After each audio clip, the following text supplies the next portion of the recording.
up, and we're going to be flying to Kuwait, and then we've got a friendly game against Egypt, and then we're going to fly over to Qatar. So I'm very, very happy with the preparation that we have, and now it's just waiting that every player is available to make the trip before the final game that they have at their clubs.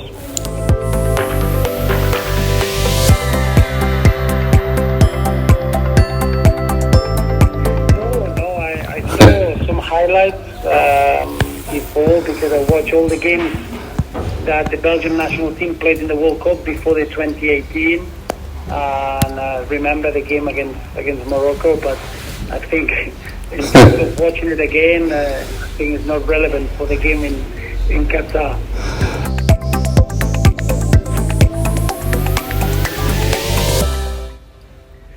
Well, I expect Morocco, obviously they have a change of management, and I expect the manager the coach to set his ideas and the way he wants to play, but it's not going to change the approach. They're going to be a team that they're going to be try to promote their individual qualities, a team that they can have a lot of 1v1 situations all over the park, a lot of creativity, a very talented team. So I expect a really difficult game in that respect, with a team that is going to be growing all the time, with a new coach, new energy, and new ideas.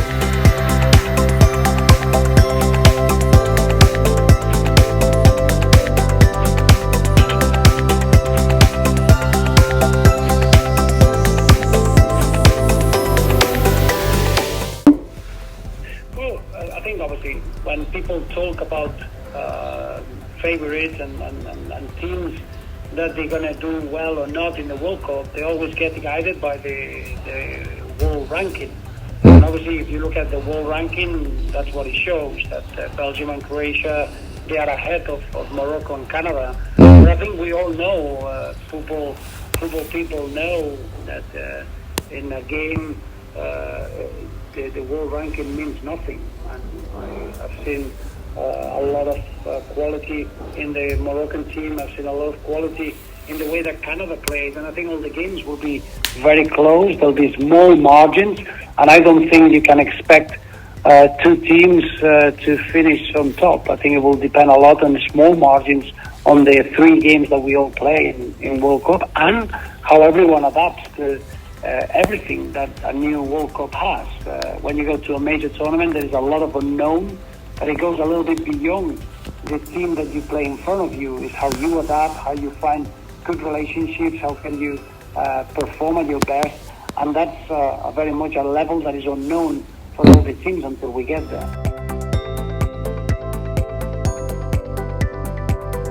I think the individual quality, obviously when you got players that they play in the best teams in European football, I think it's fair to say that I think the players that they're playing in teams that they try to win the Champions League. I think the Champions League, yeah, of course you've got Ziyech, Missouri, yeah, Buffal, even Abde, which is a player that I've seen a lot to play in Spain, and now he's doing very well in his new club at Osasuna. Obviously, I'm sure that there is a bit of a question mark on the City, that he picked up an injury. But I think all over the pitch, even Salim Amala, that he was a player that we saw very closely in Belgium, a very talented player. So obviously there are not real surprises. This Moroccan squad is well known. He's played a lot of big games in Europe as individuals, and I think we know them very well.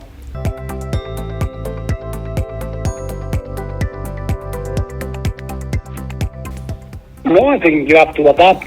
It's never a perfect situation in international football when you compare it to club level football. So at the end of the season, the players are fatigued and they got mental and physical fatigueness. Now, the big advantage is that the players will be fresh mentally and physically, and they're in a good moment of the season to be at their best in an individual way and in optimal condition. But in the winter, we'll have less time to work with the team. Almost in a week that you're meeting up, you have to be able to perform in a World Cup, and that's a little bit different. So I think it's a question of adapting and making sure that we get the positives of having players that they are fully fresh and mentally fresh for a big tournament.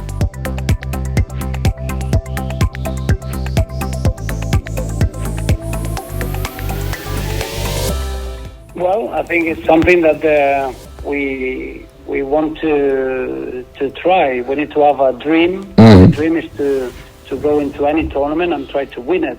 Now we know that the difficulty, and we know a little bit what it has to be done, because in 2018 we finished third. The bronze medal was allowing us to play 7 games. Playing 7 games in a World Cup is what you need to be successful. So we're very humble and we understand that it's a very difficult tournament, but in the same way we should dream. Otherwise nobody should go to the World Cup if you're not allowed to dream.